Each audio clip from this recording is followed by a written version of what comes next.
আজকের ব্রেকিং নিউজে আমাদের সঙ্গে থাকার জন্য ধন্যবাদ। এটি আজকের খবরের 1 মিনিটের সারসংক্ষেপ। একটি মারাত্মক ঘটনা গোটা দেশকে নাড়িয়ে দিয়েছে। এটি ভারতের ওষুধের সুরক্ষা নিয়ে গুরুতর প্রশ্ন তুলেছে। মধ্যপ্রদেশে দূষিত কোল্ড্রিফ কফ সিরাপের কারণে মৃতের সংখ্যা দুঃখজনকভাবে বেড়ে 14 শিশুর কাছে পৌঁছেছে।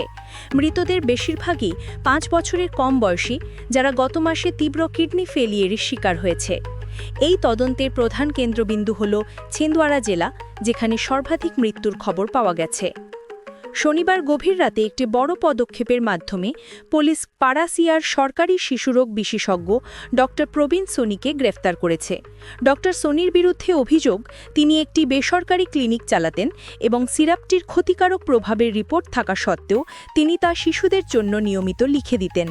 চেন্নাইয়ের ল্যাবরেটরি রিপোর্টে একটি মর্মান্তিক সত্য নিশ্চিত হয়েছে। সিরাপ নিতে বিপজ্জনক মাত্রায় 48.6% ডাইএথিলিন গ্লাইকল, একটি বিষাক্ত শিল্প রাসায়নিক পাওয়া গেছে। গ্রেফতার হওয়া ডাক্তারের পাশাপাশি তামিলনাড়ু ভিত্তিক সিরাপ প্রস্তুতকারক শ্রীসন ফার্মাসিউটিক্যালসের বিরুদ্ধেও মামলা দায়ের করা হয়েছে। এটি স্পষ্টতই চরম অপরাধমূলক অবহেলার ঘটনা। মধ্যপ্রদেশ এবং তামিলনাড়ু সরকার এখন কোল্ড্রিফ এবং ওই কোম্পানির অন্যান্য সমস্ত